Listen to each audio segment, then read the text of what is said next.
Good morning friends. आज हम शुरू करने जा रहे हैं एंडोक्राइनोलॉजी का सेकंड लेक्चर। पिछले लेक्चर में हमने एंडोक्राइनोलॉजी का बेसिक इंट्रोडक्शन जाना और ये जाना कि एंडोक्राइनोलॉजी में ग्लैंड्स और ग्लैंड्स के टाइप्स क्या होते हैं और एंडोक्राइनोलॉजी को कैसे डिफाइन किया जाता है। जैसा कि अपने लास्ट लेक्चर में पढ़ा, ग्लैंड्स सेल्स का या फिर सेल्स ऐसी सेल्स जो कुछ सीक्रेट करती हैं, उनकी स्त्रावित करने की प्रवृत्ति होती है। ऐसी जो सेल्स हैं उनको हम ग्लैंडुलर सेल्स या ग्लैंड्स कहते हैं। अब ये जो ग्लैंड्स हैं ये दो तरह की हैं उनकी सिक्रेशन के आधार पर, जैसा कि हमने लास्ट लेक्चर में पढ़ा। इस लेक्चर में भी अपन थोड़ा सा पढ़ेंगे। ये जो ग्लैंड्स हैं ये दो टाइप के हैं, एक्सोक्राइन और एंडोक्राइन। एक्सोक्राइन ग्लैंड वो ग्लैंड है जो अपना स्त्राव जहां उस स्त्राव की आवश्यकता होती है, यानी जो उसकी टारगेट साइट है वहां वो स्त्राव किसी ट्यूब के माध्यम से पहुंचता है। जैसे उदाहरण के तौर पर श्वेत ग्रंथि यानी पसीने की ग्रंथि। पसीने की ग्रंथि हमारी त्वचा के अंदर होती है, लेकिन पसीना जो है हमारी त्वचा के ऊपर रिक्वायर्ड होता है। इसलिए जब पसीने की ग्रंथि एक्टिवेट होती है तो पसीना जो उसका स्त्राव है, जो सिक्रेशन है, वो ट्यूब के माध्यम से हमारी सतह पर आता है। दूसरी अगर हम बात करें लार ग्रंथि, लार ग्रंथि हमारे मुख में, हमारे फेस पे अलग अलग जगह है, लेकिन जब कभी भी लार स्रावित होती है तो लार का स्त्रवण वहीं से होता है, लेकिन वो ट्यूब के माध्यम से जहां खुलनी चाहिए मुख गुहा में वहां खुलती है। ठीक है। तो आज हम एंडोक्राइन ग्लैंड्स का यानी एंडोक्राइनोलॉजी जो है उसका हिस्टोरिकल पर्सपेक्टिव देखते हैं, हिस्ट्री पढ़ते हैं। सबसे पहली बात, जैसा कि आप स्क्रीन में देख पा रहे हो, शुरू करते हैं हम एंडोक्राइन सिस्टम हिस्टोरिकल पर्सपेक्टिव। अब ये जो एंडोक्राइनोलॉजी है, एंडोक्राइनोलॉजी में क्या आते हैं हम, जैसे कि हमने कहा कि endocrine glands are ductless gland. ये डक्टलेस ग्लैंड्स होती हैं या कोई ऐसा टिश्यू, यानी डक्टलेस ग्लैंड या टिश्यू, दोनों में से कुछ भी हो। ठीक है। और उनके जो सिक्रीशन, एंडोक्राइन ग्लैंड का जो सिक्रीशन होगा उसे हम हार्मोन बोलते हैं। ठीक है। तो ये जो हार्मोन है वो वो रेगुलेट करते हैं बॉडी की other sales of the body, यानी ऐसी ग्लैंड्स और ऐसे टिश्यूज जो उनके स्राव जो है बॉडी की अन्य सेल्स की एक्टिविटी को रेगुलेट करते हैं। ठीक है। दूसरा जो पॉइंट है इसमें आता है कंपैरेटिव एंडोक्राइनोलॉजी। कंपैरेटिव एंडोक्राइनोलॉजी नाम से स्पष्ट है, कंपैरेटिव एंडोक्राइनोलॉजी में क्या होगा? कंपैरेटिव एंडोक्राइनोलॉजी का मतलब है कि कंपैरिजन होगा। ठीक है। और कंपैरिजन किसका होगा? Study of endocrine system of A number of invertebrate और वर्टिब्रेट सिस्टम, यानी कि दो जीवों की। सीधी सी बात ये कि जब भी हम किसी दो जीवों के एंडोक्राइन सिस्टम को कंपेयर करते हैं तो उसे हम कंपैरेटिव एंडोक्राइनोलॉजी कह सकते हैं। ठीक है। अब एंडोक्राइनोलॉजी वास्तव में क्या है? अब देखो, ये एक बहुत इंपॉर्टेंट बात है कि एंडोक्राइनोलॉजी जो है वास्तव में देखा जाए तो एक सब डिसिप्लिन है। किसका? फिजियोलॉजी का। ठीक है। यानी जो हमारी ह्यूमन फिजियोलॉजी है,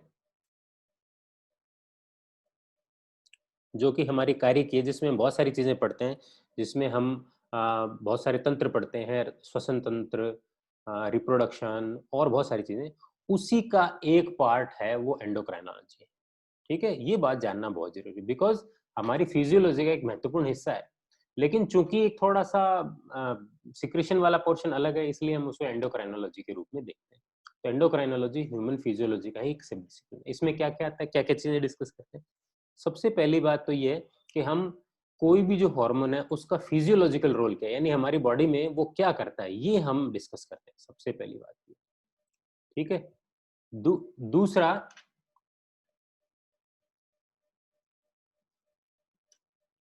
हम क्या डिस्कस करते हैं इसमें?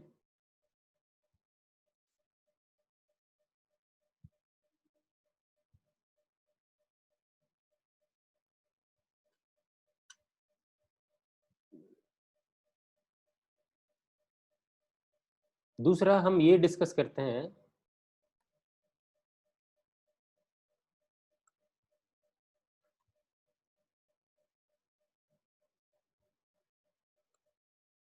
हम्म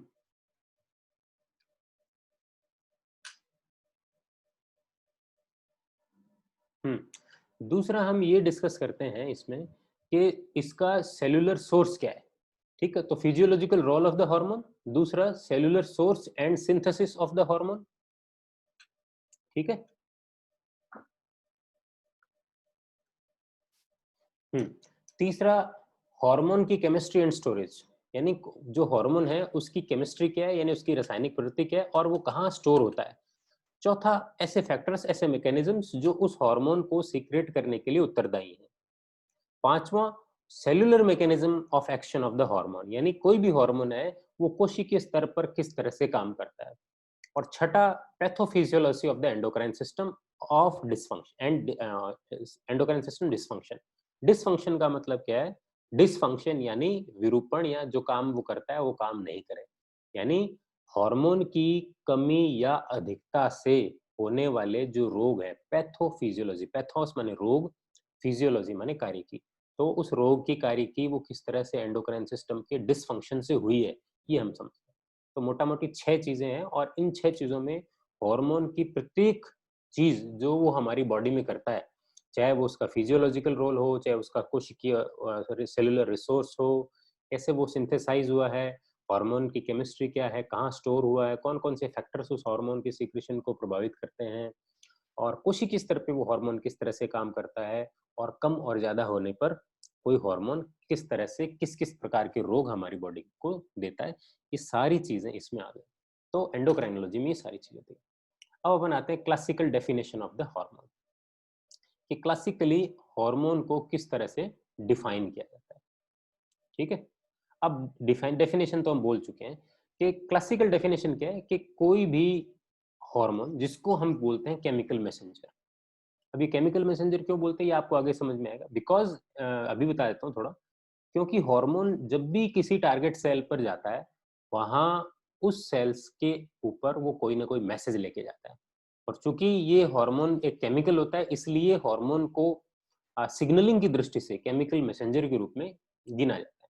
तो केमिकल मैसेंजर यानी कि हार्मोन या कोई ऐसा substance secreted by endocrine glands, किसके द्वारा स्रावित हो? एंडोक्राइन ग्लैंड्स के द्वारा स्रावित हो, यानी जो डक्टलेस ग्लैंड है, and tissue into the general circulation, कहां स्रावित किया जाए? Blood, that regulate activity of other distant target cell, यानी कोई भी ऐसा केमिकल मैसेंजर या सब्सटेंस जो एंडोक्राइन ग्लैंड द्वारा सीक्रेट किया जाए और जो बॉडी में स्रावित होने के बाद, यानी सर्कुलेशन में आने के बाद, यानी ब्लड में दिए जाने के बाद में वो अपने अतिरिक्त बाकी अन्य कोशिकाओं की फिजियोलॉजी को या फिर उनकी एक्टिविटी को रेगुलेट करने का काम करे, उसे हम हार्मोन बोलते हैं।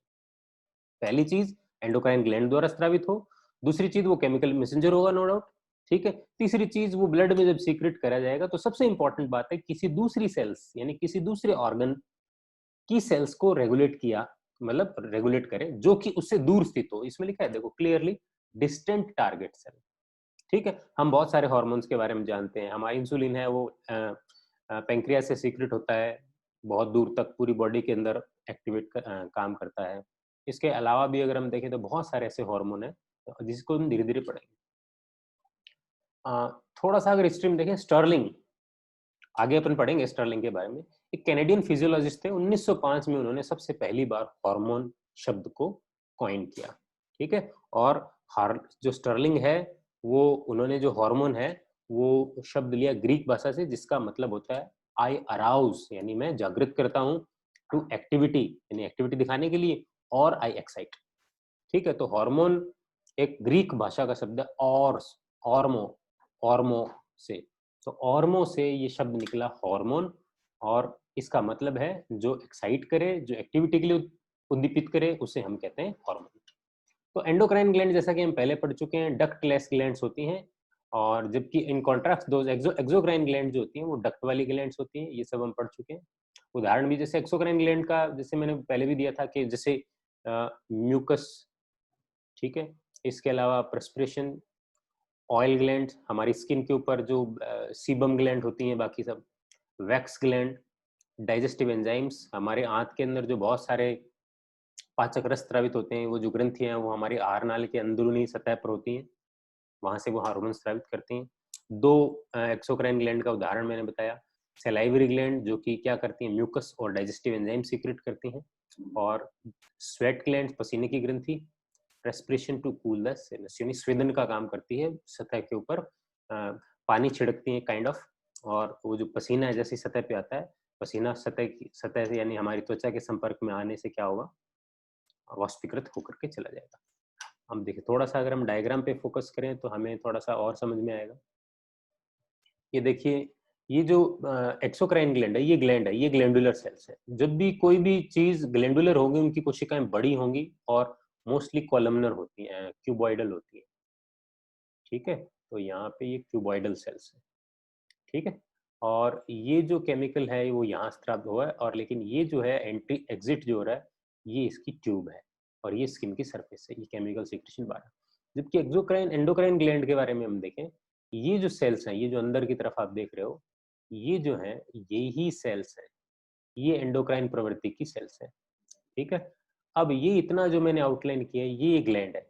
अब ये जो ग्लैंड है, ठीक है, ये अपना सिक्रेशन सीधा छोड़ रही है। कहाँ छोड़ रही है? एक्चुअली क्या है, इसके दोनों इसके चारों ओर क्या है, ये ब्लड कैपिलरी, यहाँ से ये ब्लड कैपिलरी आ रही है और इधर से होते हुए इधर जा रही है। ठीक है, तो ये सारा जो काम है वो इस तरह से ब्लड कैपिलरी के माध्यम से चल रहा है। तो ये एक्सोक्राइन ग्लैंड। अब एंडोक्राइन ग्लैंड्स के भी अगर हम पार्ट्स देखें,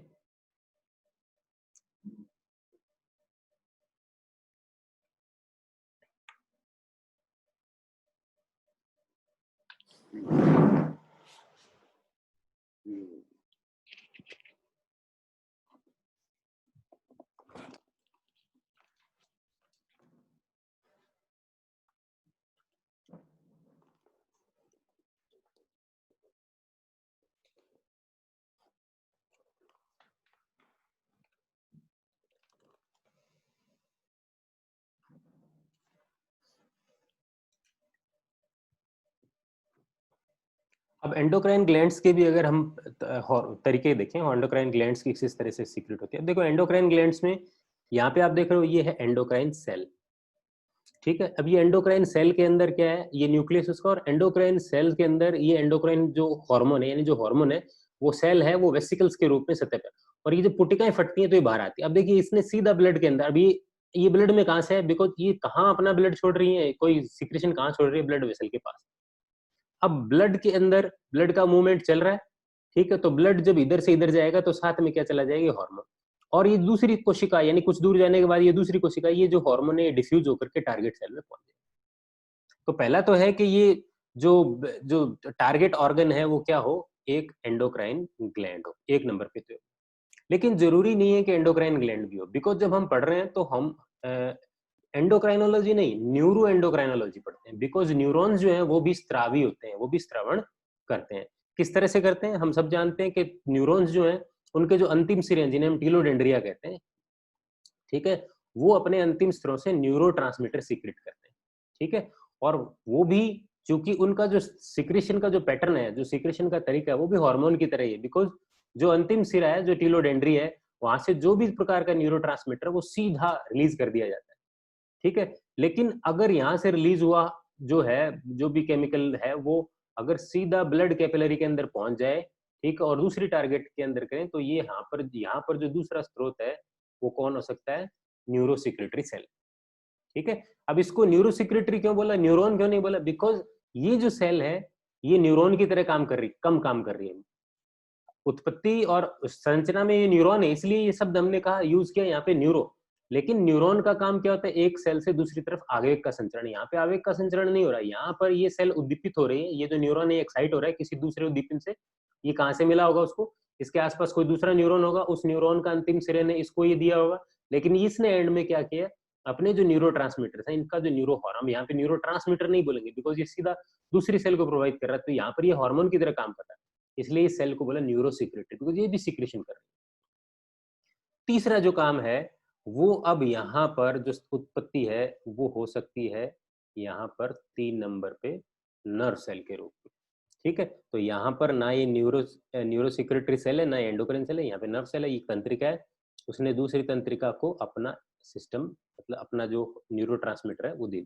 तो यहाँ पे एक नर्व सेल है, वो भी जिस तरह से हमारा पूरा तंत्रिका तंत्र काम करता है। तंत्रिका तंत्र में क्या होता है, एक जो से न्यूरॉन है, सबसे पहले जहां से उद्दीपन चलता है, वो एक न्यूरॉन प्राप्त करता है, एक न्यूरॉन अगले न्यूरॉन को, फिर वो अगले न्यूरॉन को, इस तरह से चलता रहता है। तो एक जो नर्व सेल है, वो भी उस उद्दीपन को एक केमिकल मैसेंजर यानी न्यूरो के रूप में कहाँ भेजती है, नर्व सेल के। तो कुछ इस तरह से ये 3 टाइप की मैकेनिज्म एंडोक्राइन मैकेनिज्म है जो हमारी बॉडी में चलती है। तो neurons are equally endocrine in nature, ठीक है। तो यहाँ पे लिखा है hormone produce in many sites may be released into, पहली चीज कहाँ कहाँ कर सकते हैं हमने पहले ही पढ़ा, ठीक है। ब्लड में हो सकता है, न्यूरोसिनेप्स में हो सकता है, इमीडिएटली वहां हो सकता है। अब अपन आते हैं मेन चीज जो आज की हमारी, ठीक है। तो होपफुली अभी तक आपको समझ में आया होगा कि क्या एंडोक्राइनोलॉजी होती है, ठीक है। अब हम बात करते हैं हिस्ट्री ऑफ एंडोक्राइनोलॉजी। तो अभी जो आज जो हम जितना एंडोक्राइनोलॉजी के बारे में जानते हैं, नो डाउट हम जब साइंस में जब रिसेंट डेवलपमेंट्स हुए तो उस तरह से नहीं चला होगा। तो जो एंडोक्राइनोलॉजी को एंडोक्राइनोलॉजी के रूप में जो सबसे पहली बार किसी ने सोचा समझा, तो उनका नाम है आर्नोल्ड ए बर्थोल्ड, ठीक है। अब ये जो बर्थोल्ड थे, अब बर्थोल्ड के बारे में थोड़ी सी चर्चा करते हैं, ये क्या थे।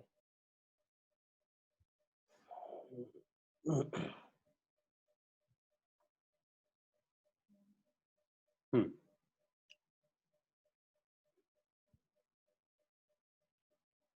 इन्होंने सबसे पहले फर्स्ट एंडोक्राइन एक्सपेरिमेंट उन्होंने किया। प्रोफेसर अर्नोल्ड ए बर्थोल्ड, ये गोटिंगटन है जर्मनी में। उन्होंने सीरीज ऑफ टेस्ट्स किए रूस्टर्स पे, रूस्टर्स माने मुर्गों पे, ठीक है। कब किए? 1849 में किए। और वो क्या थे, वहां पे एक लोकल जू था, उसके अंदर वो क्यूरेटर थे, यानी वो सार संभाल करते थे, ठीक है। जू के अंदर क्यूरेटर के पद पे रहते हुए, जिस तरह से आपने पढ़ा होगा मेंडल ने उस वो जो पादरी थे, पादरी रहते हुए उन्होंने अपना काम किए, इन्होंने क्यूरेटर रहते हुए इन्होंने सबसे पहली बार जो वहां पे हैंस थी, मुर्गियां थी, उनके जो बच्चे थे रूस्टर्स, उनके ऊपर एक्सपेरिमेंट्स किए, टेस्ट किए, ठीक है। और ये बड़ा लैंडमार्क एक्सपेरिमेंट है और बहुत इंटरेस्टिंग एक्सपेरिमेंट है, इसके बारे में अपन पढ़ते हैं। ये अभी तक का जो नोटेड हिस्ट्री है अभी तक की, उसका पहला एक्सपेरिमेंट है जो एंडोक्राइनोलॉजी से शुरू हुआ, ठीक है। और ये जो एक्सपेरिमेंट है इसको कहा जाता है एब्लेशन एंड रिप्लेसमेंट। एब्लेशन माने नष्ट करना और रिप्लेसमेंट माने रिप्लेस कर देना। ये एक्सपेरिमेंट इस स्ट्रेटजी के तहत बर्थोल्ड ने किया, ठीक है। अब बर्थोल्ड ने क्या किया ये देखते हैं। देखिए, बहुत इंटरेस्टिंग और बहुत इंपॉर्टेंट एक्सपेरिमेंट है, वेरी इंपॉर्टेंट। चलिए, उन्होंने रूस्टर्स को, सॉरी, उन्होंने रूस्टर्स को 3 ग्रुप में बांटा। पहला ग्रुप, दूसरा ग्रुप और तीसरा ग्रुप। पहले ग्रुप के साथ उन्होंने कुछ नहीं किया, यानी ये नॉर्मल है, उनके साथ कोई ना एब्लेशन किया ना रिप्लेसमेंट किया, यानी उसका कुछ ना तो उन्होंने रिमूव किया ना ही कुछ रिप्लेस किया। एब्लेशन माने रिमूव करना या फिर नष्ट कर देना, ठीक है, और ना ही उन्होंने रिप्लेस किया। तो क्या हुआ, जो पहले ग्रुप का जो ये रूस्टर्स है, इन्होंने ये अनडिस्टर्ब रहे, यंग रूस्टर्स ग्रो। अब उन्होंने 4 जो इनकी एक्टिविटी है वो मेजर की। मेल जो मुर्गा होता है, मेल मुर्गे के अंदर जो सेक्स हार्मोन है, जो कि टेस्टिस से, मेल मुर्गे के अंदर जो टेस्टिस होगा वो उससे टेस्टोस्टेरोन होगा, और टेस्टोस्टेरोन जो है वो उसके अंदर बॉडी के अंदर बहुत सारे लक्षण पैदा करता है। तो कुछ जैसे मेल के अंदर सेकेंडरी सेक्सुअल कैरेक्टर होते हैं, मुर्गे के अंदर क्या होता है, उनके जो कॉम्ब होते हैं, जो कलंगी होती है, और उनके जो वाइटल्स होते हैं, ये लार्ज होते हैं। देखिए, जैसा कि आप यहाँ पे देख पा रहे हो, बड़े बड़े मतलब नॉर्मल लाल लाल बड़ी बड़ी कलंगी वाले, ठीक है। दूसरा, उनका मुर्गियों के अंदर जो इंटरेस्ट है, जो सेक्सुअल बिहेवियर है, वो भी क्या था, नॉर्मल था। नॉर्मल मेल की तरह वो बड़े बड़े लाल और कलंगी वाले थे, बॉडी में पूरे संपूर्ण थे। और मेल जो मुर्गे थे, उनका फीमेल जो हेन है, उनके ऊपर सेक्सुअल अट्रैक्शन वो भी नॉर्मल था। और व्यवहार में लड़ाके थे, बिकॉज मेल के अंदर जो एग्रेशन होता है वो टेस्टोस्टेरोन करता है। तो जैसा आपने देखा वो मुर्गों की लड़ाई होती है, ठीक है।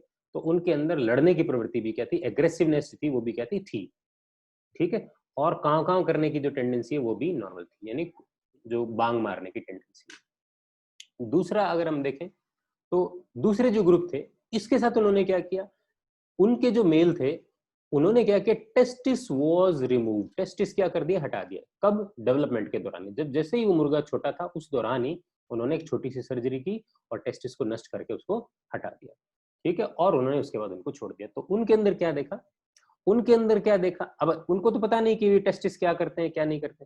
ठीक है, आज हम कह सकते हैं, लेकिन उन्होंने देखा कि इनका जो मुर्गा कलंगी है वो क्या है, स्मॉल, देखो आप यहाँ पे बिल्कुल छोटी छोटी है।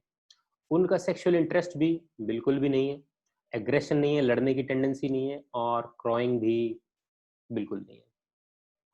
ठीक है, तीसरे एक्सपेरिमेंट में उन्होंने क्या किया, however if one of the testis was री इम्प्लांटेड, अब इन्होंने क्या किया कि अगर टेस्टिस हटाने के बाद एक को अगर री इम्प्लांट कर दिया जाए, ठीक है, into the abdominal cavity immediately after the removal the rooster develop normal वेटल्स।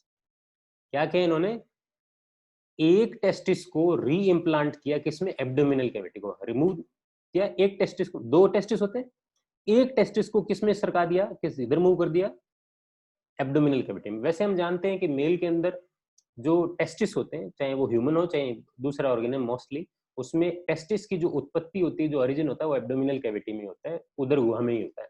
लेकिन जन्म से पहले क्या होता है, वो जो टेस्टिस है वो मूव करके और जो बॉडी से बाहर जो स्क्रोटल सैक होते हैं, वृषण कोष जो होते हैं, उसके अंदर पहुंच जाते हैं। तो इन्होंने क्या किया, दो में से एक टेस्टिस को हटाया नहीं, पहले वाले में तो इसमें तो दोनों हटा दी, इन्होंने क्या किया, अब इसमें दोनों में से एक को एब्डोमिनल कैविटी में भेज दिया, देखने के लिए कि एक सफिशिएंट है क्या। ठीक है, द रूस्टर डेवलप नॉर्मल, उन्होंने क्या देखा कि सफिशिएंट जो है वो साइज नॉर्मल है, ये लार्ज है, सेक्सुअल इंटरेस्ट नॉर्मल है, एग्रेसिवनेस नॉर्मल है, यानी एक टेस्टिस ने भी अपना काम किया। ठीक है, इसको अगर हम यहाँ देखें, ये देखिए, इसमें आपको और समझ में आएगा। तो यहाँ पे क्या हो रहा है, ये एक्सपेरिमेंटल ग्रुप है, इसमें 4 से समझाया गया। मेथड इन्होंने क्या किया, पहला जो एक्सपेरिमेंटल ग्रुप है, फर्स्ट, सेकंड, उसके बाद थर्ड और उसके बाद फोर्थ। ठीक है, तो आप यहाँ देखेंगे कोई सर्जरी नहीं की। ठीक है, और क्या हुआ, रिजल्ट देखिए, इनकी कॉम और वेटल्स हैं वो नॉर्मल है, हैंड्स में इंटरेस्ट भी नॉर्मल है, इनका क्रो नॉर्मल है, एग्रेसिव बिहेवियर नॉर्मल है, और टेस्टिस है larger than the control, normal है। ठीक है, सब कुछ है, टेस्टिस भी बड़े साइज के। सेकंड जो है, ये दो मुर्गे हैं, इन्होंने क्या किया, दोनों टेस्टिस को यहाँ पर उड़ा दिया। ठीक है, बोथ टेस्टिस रिमूव्ड। उसका रिजल्ट क्या हुआ, ये जो कॉम्स हैं और ये जो है, ठीक है, वेटल्स हैं, ये छोटे रह गए, इंटरेस्ट भी नहीं रहा, वीक फ्लाइट बिहेवियर भी नहीं रहा। लेकिन उसके बाद क्या हुआ, one testis replace to the abdominal cavity, एक को इन्होंने एब्डोमिनल कैविटी में डाल दिया, तो पता चला कि एक से भी सफिशिएंट काम हो गया। क्लियर है। चौथा जो एक्सपेरिमेंट है, उन्होंने ट्रांसप्लांट किया, एक दूसरे से किया। ठीक है, ये चेक करने के लिए कहीं एक टेस्टिस उसी में करता है, तो इसका जो टेस्टिस है उसने इसमें डाल दिया, और इसका जो एक टेस्टिस है वो इसमें डाल दिया। ठीक है, एक एक तो डैमेज है ही, जो एक एक था वो क्रॉस ट्रांसप्लांट किया, तो testis transplanted from the one rooster to another same as the first, ये नॉर्मल रिजल्ट हुआ। ठीक है, ये एक्सपेरिमेंट और ये ऑब्जर्वेशन जो है बर्थोल्ड के पहले एक्सपेरिमेंट, ये संसार का नोटेड पहला ऐसा एक्सपेरिमेंट था जिसमें एंडोक्राइनोलॉजी की चर्चा की। ठीक है, और यहाँ से एंडोक्राइनोलॉजी जो शाखा है उसका सही तरह से स्थापित हो, यानी पहली बार जो एंडोक्राइनोलॉजी शुरू हुई वो टेस्टोस्टेरोन से शुरू हुई। ठीक है, चलिए आगे बढ़ते हैं, आगे बढ़ते हैं अपन। फिर अपन आते हैं एक बहुत ही important scientific contributor, Claude Bernard. ये इसे इन्हें हम फादर ऑफ कंपैरेटिव फिजियोलॉजी कहते हैं। ठीक है, इन्होंने फिजियोलॉजी को कंपेयर करना शुरू किया, और खास करके हार्मोन के प्रोस्पेक्टिव में इन्होंने कंपैरिजन देखा दो अलग अलग ऑर्गेनिज्म में। क्या क्या अभी और क्लियर हो जाएगा। Claude Bernard stated that endocrine system regulate the internal milieu of the animal. अब देखो सबसे इंपॉर्टेंट बात क्या है, ये जो शब्द है इंटरनल मिलियो, या फिर इसे बहुत बार मिलियो इंटीरियर भी कहेंगे। ठीक है, MILIU, मिलियो इंटीरियर। साफ साफ कहें तो हमारा आंतरिक वातावरण। आंतरिक वातावरण से मतलब क्या है, हमारा एक्स्ट्रा सेलुलर जो फ्लूइड है, सेल्स जो है हमारी बॉडी पूरी सेल से मिलकर के बनी है, और उन सेल्स के चारों तरफ जो एक्स्ट्रा सेलुलर फ्लूइड है, ठीक है, उसे हम मोटा मोटी तौर पर इंटरनल मिलियो कहते हैं। तो ये क्या कहता है कि ये एंडोक्राइन सिस्टम जो है उसका जो मेन काम क्या है कि जो ये इंटरनल मिलियो है उसको रेगुलेट करना उनका मुख्य काम है। किन के अनुसार, क्लॉडे बर्नार्ड के अनुसार। हालांकि बहुत इंपॉर्टेंट कंट्रीब्यूशन अभी हम देखेंगे। इन्होंने क्या कहा, the internal secretion. Internal secretion, उनको ये तो पता नहीं था कि कहाँ से क्या सीक्रेट होता है, तो उन्होंने एक शब्द कहा इंटरनल सीक्रेट, यानी बॉडी के अंदर ही कहीं ना कहीं सीक्रेशन होता है, were liberated by one part of the body. उन्होंने कहा कि बॉडी के अंदर, इसलिए उन्होंने क्या नाम दिया, इंटरनल सीक्रेशन, आंतरिक स्रवण। कहाँ से कैसे वो नहीं जानते थे। उसने कहा कि liberated by one part of the body, यानी एक पार्ट ऑफ द बॉडी से लिबरेट होता है, यानी छोड़ा जाता है, ट्रेवल्ड बाय ब्लड स्ट्रीम, और वो ब्लड के थ्रू चलता है टू डिस्टेंट, जो कि दूर स्थित टारगेट सेल से चलता है। ये बात उन्होंने कब कही, सिरका नाम की एक मैगजीन थी जो साइंटिफिक जर्नल था, उसमें 1854 में ये बात छपी। ठीक है, तो क्लॉडे बर्नार्ड ने जब उनको ये नहीं पता था कि क्या सिक्रेशन किस तरह से, तभी तो कुछ नहीं पता। अभी बर्थोल्ड ने भी देखा कोई हार्मोन कुछ नहीं है, कोई जानकारी नहीं है, लेकिन क्लॉडे बर्नार्ड ने बाद में आकर के जब कंपैरेटिव फिजियोलॉजी की वो स्टडी करे तो उन्होंने कहा कि बॉडी के अंदर इंटरनल सीक्रेशन होता है, और वो एक बॉडी के एक पार्ट से लिबरेट यानी छोड़ा जाता है और ट्रैवल करता है ब्लड स्ट्रीम के थ्रू, कहां तक जाता है, डिस्टेंट टारगेट सेल को काम करता है, यानी दूर स्थित जो टारगेट कोशिका है उस पर काम करता है। और उन्होंने एक उन्होंने एक क्या बात कही कि कॉन्सिस्टेंसी ऑफ द मिलियो इंटीरियर, ये जो स्पेलिंग है वो थोड़ी अलग है, जर्मन भाषा में लिखी हुई, मिलियो इंटीरियर की कॉन्सिस्टेंसी। कॉन्सिस्टेंसी माने सामान्य बना रहना, या फिर मैं कहूँ निरंतरता। सही शब्दों में कहें तो उन्होंने सबसे पहली बार प्रपोज किया कि मिलियो इंटीरियर जो है, हमारे शरीर का जो आंतरिक वातावरण है, वो सतत बना रहता है। ठीक है, सतत बना रहता है यानी अनचेंज रहता है, और ये अनचेंज रखने का काम किसका है, हमारे एंडोक्राइन ग्लैंड का। ठीक है, अभी ये क्या है अनचेंज रहने का मतलब, जैसे फॉर एन एग्जाम्पल एक छोटी सी बात करते हैं, जैसे हमारे ब्लड के अंदर ग्लूकोज लेवल, तो जब हम खाना खाते हैं तो ब्लड बॉडी का जो भी खाना है डाइजेस्ट होकर के क्या देता है, ग्लूकोज देता है। अब वो सारा का सारा ग्लूकोज कहाँ चला जाएगा, सेल्स के चारों तरफ, राइट। अब सेल्स के चारों तरफ यानी ब्लड में जब ग्लूकोज बढ़ रहा है, अब हमारा जो मिलियो इंटीरियर है उसके अंदर का जो केमिकल कंपोजिशन है उसमें क्या होगा, ब्लड ग्लूकोज बढ़ रहा है, तो उस कंडीशन में हार्मोन सीक्रेट होता है, कौन, इंसुलिन, और वो क्या कर देता है, एक्स्ट्रा जो ग्लूकोज है उसको स्टोर कर देता है, और किसी भी तरह से ब्लड का जो ग्लूकोज लेवल जो रहना चाहिए जो पहले था, वापस वहीं लाके चला। तो अगर ग्लूकोज लेवल इतना है और खाने के बाद अगर बढ़ गया है तो उसको नीचे लाने का काम इंसुलिन करेगा, और अगर घट गया है उसको ऊपर लाने का काम ग्लूकोगॉन करेगा। यानी कुल मिला के केमिस्ट्री में पढ़ते हैं ना इक्विलिब्रियम स्टेट, वही सब कुछ है यहाँ पे। तो इक्विलिब्रियम में भी यही होता है, अगर विक्रिया की रेट अगर ज्यादा है तो पश्च विक्रिया वापस चलने लगती है, साम्य पुनः स्थापित हो जाता है। पश्च की अगर ज्यादा है तो अग्र विक्रिया वापस कम पड़ जाती है, तो फिर वापस स्थापित हो। तो कुल मिलाकर के बात यही है, ये जो कॉन्सिस्टेंसी को हम ये बोल सकते हैं यहाँ पे कि इंटरनल जो इक्विलिब्रियम है उसको मेंटेन करने का काम। कहीं पे भी अगर हमारी सांस बढ़ जाएगी, थोड़ी देर बाद हमारे बॉडी में हार्मोन स्रावित होंगे और किसी न किसी तरह से उसको नॉर्मलाइज किया जाएगा। ठीक है, तो बॉडी के अंदर जो कुछ भी होता है हम समस्थैतिकता बनाए रखने के लिए करते हैं। एक शब्द आता है आगे चल के आएगा, यहाँ पे देखिए होम्योस्टेसिस। ठीक है, तो ऑर्गेनिज्म, चौथी बात, पांचवी बात क्या कहते हैं, organism preserve A distinct internal environment despite changes in the external environment. कोई भी ऑर्गेनिज्म है वो प्रिजर्व करता है, संरक्षित करता है एक निश्चित इंटरनल एनवायरनमेंट को, आंतरिक वातावरण को प्रिजर्व करके रखता है, डिस्पाइट चेंजेस, बावजूद कि एक्सटर्नल एनवायरनमेंट में चेंज हो रहा हो। हमारी बॉडी का टेम्परेचर अभी नॉर्मल है, गर्मी पड़ेगी तो हम क्या करेंगे, पंखे के नीचे बैठेंगे, सुस्ताएंगे जैसे भी करके, लेकिन हम क्या प्रयास करेंगे, पूर्णतया सारा प्रयास हमारा यही रहेगा कि हमारी बॉडी का टेम्परेचर वापस उतना ही आ जाए। तो बाह्य वातावरण में कुछ भी चेंजेस होने के बावजूद भी कोई भी ऑर्गेनिज्म है उसकी आंतरिक प्रवृत्ति टेंडेंसी रहती है कि वो पुनः उसी स्थिति में आ जाए। ठीक है, तो उन्होंने एक बात कही होम्योस्टेसिस की, एक इम्पोर्टेंट, बहुत इंपॉर्टेंट बात है यहाँ पे, ये आती है होम्योस्टेसिस। क्योंकि होम्यो का मतलब है सेम,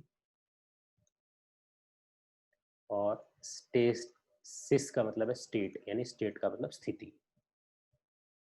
ठीक है, या फिर हम कहें पोजीशन, ये दो चीजें मिलकर, और हिंदी में इसको हम बोलते हैं समस्थैतिकता।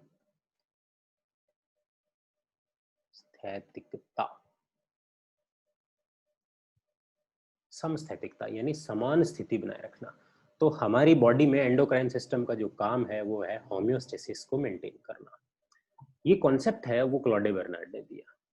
ठीक है, because the concept that hormone acting on distant targets, दूर स्थित target cells, to maintain the stability of interment milieu, हमारे इंटरनल मिलियू की, हमारे आंतरिक वातावरण की स्टेबिलिटी को बनाए रखने के लिए काम करते हैं। Was a major advance in the physiological understanding. इससे पहले ये पता नहीं था, लेकिन बर्नार्ड ने प्रपोज किया। The secretion of the hormone was evoked by change in the milieu. और हार्मोन कब चेंज होंगे, कब सीक्रेट होंगे? हमने कहा सामान्य अवस्था में सामान्य बने रहते हैं, लेकिन जैसे डिस्टर्बेंस आता है तो हमारी बॉडी के इंटरनल मिलियू को वापस पुनः स्थापित करने के लिए हमारी ग्लैंड्स, जैसे मैंने कहा कि ब्लड ग्लूकोज लेवल बढ़ा, जब तक नहीं बढ़ा तब तक पेंक्रियाज ने इंसुलिन स्रावित नहीं किया, लेकिन जैसे ही बढ़ा खाने के बाद में पेंक्रियाज उद्दीपित हुआ, किसके लिए? इंसुलिन को स्रावित करने के लिए। तो क्या ना, secretion of the hormone, hormone का सीक्रेशन किसके द्वारा इवोक किया जाएगा? By change in the milieu. Milieu के अंदर जैसे ही चेंज होगा उसको प्रमोट किया जाएगा। And the resulting action on the target cell restored by the milieu to the normal. और इससे जो हार्मोन जो काम करेगा उससे मिलियू वापस अपनी पूर्ण स्थिति में आ जाएगा, अर्थात ग्लूकोज लेवल जो बढ़ चुका था उसे वापस एक पर्टिकुलर पोजीशन पे ला करके छोड़ दिया जाएगा। The desire return to the status quo. Status quo क्या होता है? स्टेटस माने स्थिति, क्यूओ माने सामान्य। स्टेटस क्यूओ का मतलब समय, सामान्य स्थिति, वापस उसी तरह, जस का तस हिंदी में अपन कहते हैं, जस का तस बनाए रखना।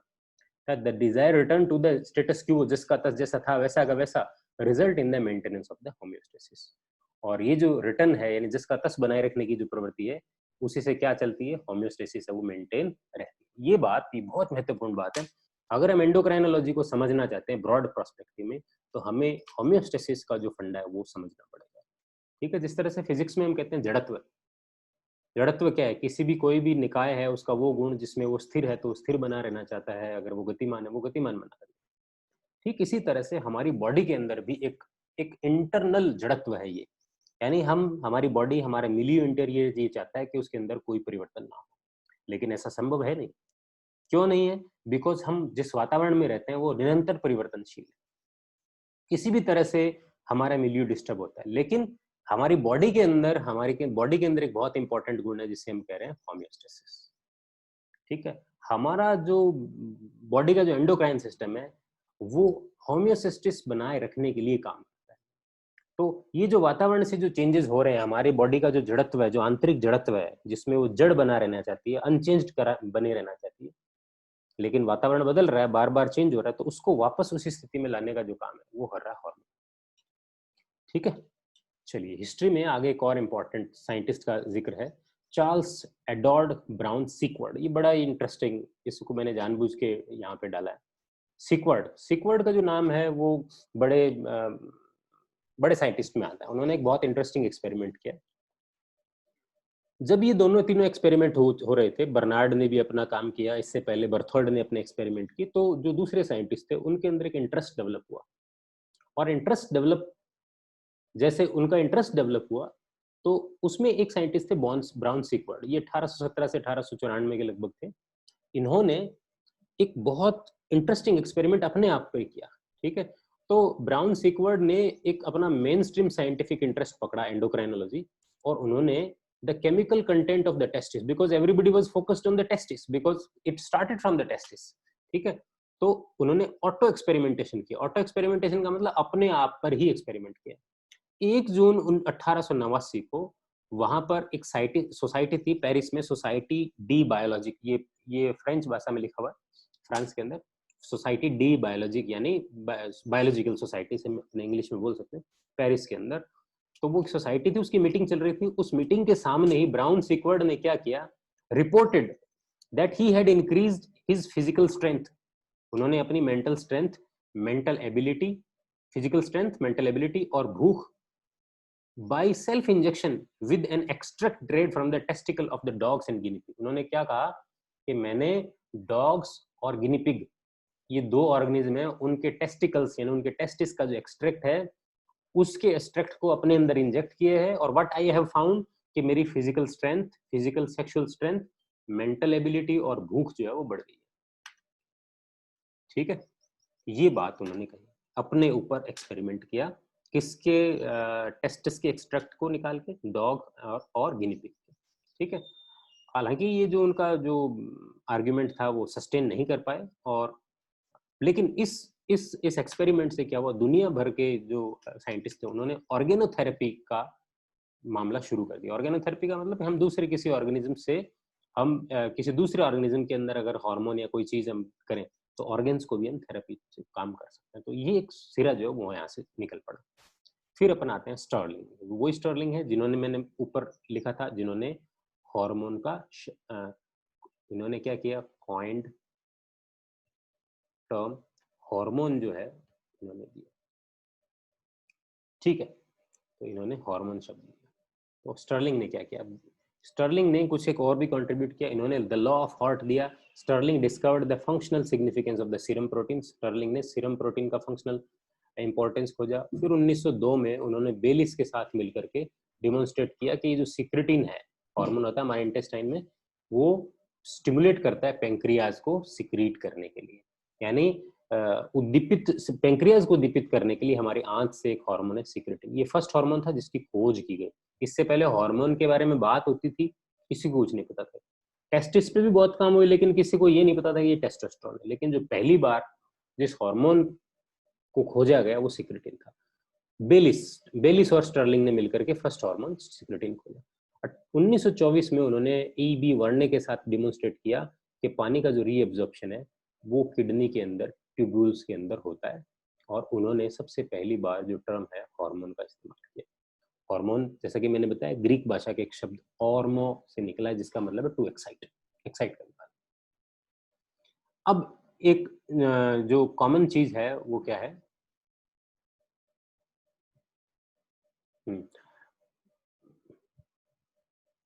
ये इम्पोर्टेंस कि सिग्नलिंग और सेंसिंग किस तरह से चलती है। एक अपरेटस बना है यहाँ पे, देखिए ये सिग्नलिंग सेंसिंग है, यहाँ पर ये सिक्रेटरी सेल्स है, स्रावित करने वाली कोशिका, एक्स्ट्रा सेल्यूलर फ्लूइड, ये टारगेट सेल है।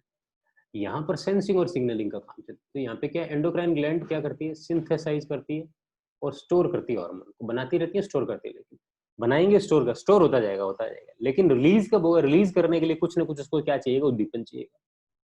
अगर एंडोक्राइन ग्लैंड कंटिन्यूसली बना रही है अपना, उसके अंदर वेसिकल्स जो है सेल के अंदर वो बना के तैयार है, वो वेसिकल्स हैं वो उस हार्मोन की भरी हुई है, ठीक है। लेकिन वो अनटिल और अनलेस वो एक्साइट नहीं होंगे, उसको उद्दीपन नहीं मिलेगा उसको रिलीज करने का, तब तक वो रिलीज नहीं करेगी। These glands have a sensing and signalling system, ये जो ग्लैंड्स हैं इनके पास क्या होती है, सेंस करने की और सिग्नल करने की क्षमता होती है, विच regulate the duration and magnitude of the hormone. Duration कितनी देर के लिए और कितना स्ट्रॉन्ग हार्मोन रिलीज होना है, ये सारी चीजें वो डिसाइड करते हैं। तो सबसे पहले इसमें ये जो सेल है, क्योंकि ये इतना सेल है, ये तीन चीजें हैं इसमें, ये एक सेल है और इसको मैं मान लेता हूँ दूसरी सेल है, ठीक है। ये हार्मोन बनाने वाली सेल है, ये जिस पे काम किया जाएगा वो है, ये बना रही है कंटिन्यूसली, बायोसिंथेसिस हो रहा है, दूसरा काम उसमें स्टोरेज हो रहा है। लेकिन रिलीज कब होगा, कौन होगा, हार्मोन रिलीज होगा, ठीक है, एक्स्ट्रा सेलुलर फ्लूइड में, बिकॉज दो कोशिकाओं के बीच क्या है, बाह्य कोशिकीय द्रवित है। तो यहाँ पर सिग्नलिंग और सेंस, पहले सबसे पहले तो सेंस करेगी, फिर सिग्नलिंग आएगी। यहाँ पे ये एक्शन होगा इसका, ठीक है। एक्शन से क्या होगा, ये हार्मोन का फीडबैक आएगा, और जो हार्मोन गया उससे उसको फिर फाइनली क्या कर दिया जाएगा, डिग्रेड कर दिया, ठीक है, इस तरह से। चलिए, और लास्ट है एंडोक्राइनोलॉजी वर्सेस, हम बार बार कहते हैं न्यूरो एंडोक्राइनोलॉजी, लेकिन हमारी बॉडी के दो सिस्टम है, एक एंडोक्राइन और एक नर्वस सिस्टम, दोनों ही फास्ट सर्विस वाले, इसीलिए हम दोनों को इंटीग्रेटेड सिस्टम कहते हैं, ठीक है, क्योंकि ये दोनों एक दूसरे से मिले हुए हैं। Integrated system, both are integrated, neurons और एंडोक्राइन किस तरह से इंटीग्रेटेड है, अभी हमने ऊपर देखा कि एंडोक्राइनोलॉजी का मतलब है सीधा ब्लड में सीक्रेट करना, और न्यूरॉन्स जो हैं वो अपना काम भी किस तरह से करते हैं, ठीक है। तंत्रिका का काम उद्दीपित करना है और आवेग को संचरित करना है, लेकिन एक तंत्रिका से दूसरी तंत्रिका में जो आवेग जाता है वो केमिकल मैसेंजर के रूप में जाता है, और वो जो केमिकल मैसेंजर है उसका काम करने का जो तरीका है वो एंडोक्राइन प्रवृत्ति का है, क्योंकि ऐसा नहीं होता कि एक न्यूरॉन ट्यूब के माध्यम से दूसरे न्यूरॉन पे अपना न्यूरोट्रांसमीटर छोड़ता है, क्योंकि दो न्यूरॉन्स के बीच में एक छोटी सी जगह होती है, आपने पढ़ा होगा, उस छोटी सी जगह को अपन बोलते हैं सिनेप्टिक क्लेफ्ट। न्यूरॉन, एक न्यूरॉन का अंतिम सिरा केमिकल मैसेंजर को सीधे छोड़ देता है, ये कौन सी मैकेनिज्म है, एंडोक्राइन। इसलिए न्यूरॉन अपने काम के लिए एंडोक्राइन पर डिपेंड है, एंडोक्राइन मैकेनिज्म पर डिपेंड है। और एंडोक्राइन ग्लैंड्स, अभी हमने कहा कि एंडोक्राइन ग्लैंड्स में क्या होता है, सिंथेसिस होता है, स्टोरेज होता है, लेकिन वो कब उद्दीपित होंगी, जब उनको उद्दीपन मिलेगा। अब उद्दीपन कौन ला के देगा, जैसे हमने कहा कि पेंक्रियाज के अंदर इंसुलिन बनता है, हमारी बॉडी के अंदर ग्लूकोज लेवल बढ़ गया, लेकिन पेंक्रियाज को कैसे पता चलेगा, ये लेके जाएंगे न्यूरॉन्स। तो ग्लैंड को उद्दीपित करने का काम किसका, न्यूरॉन का, और न्यूरॉन जिस मैकेनिज्म से काम करते हैं वो किसका, एंडोक्राइन का, इसलिए बोथ आर इंटीग्रेटेड, एक दूसरे के बिना दोनों का काम नहीं चल सकता।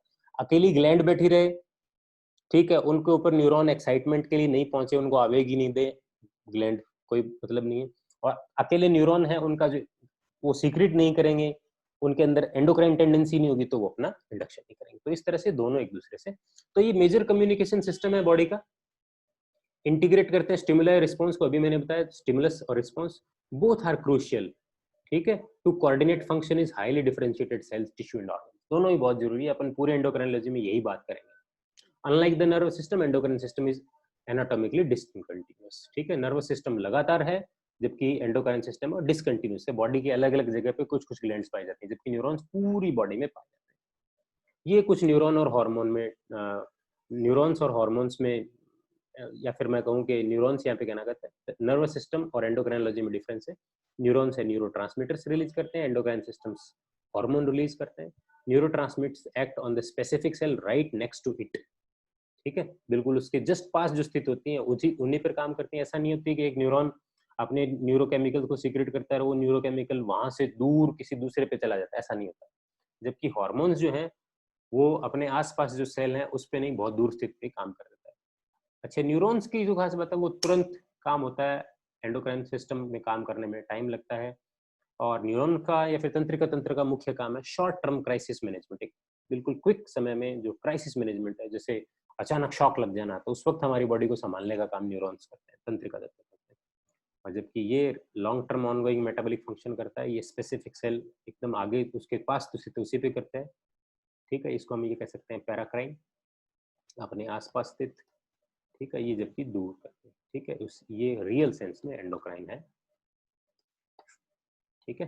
तो आज के इस लेक्चर में हमने हॉर्मोन्स, एंडोक्राइनोलॉजी की हिस्टोरिकल प्रोस्पेक्टिव और वो किस तरह से न्यूरॉन और हार्मोन से एक दूसरे से अलग हैं ये हमने जाना, और किस तरह से एक जैसे भी हैं, दोनों तरीके से हम जाना। कल दूसरे लेक्चर में हम हॉर्मोन्स पे और चर्चा करेंगे कि वो किस तरह के होते हैं, किस किस प्रकार के होते हैं, ठीक है, और कहाँ से एंडोक्राइनोलॉजी जो वो कहाँ से इवोल्यूशन में उद्दीपित हुई। तब तक के लिए थैंक यू।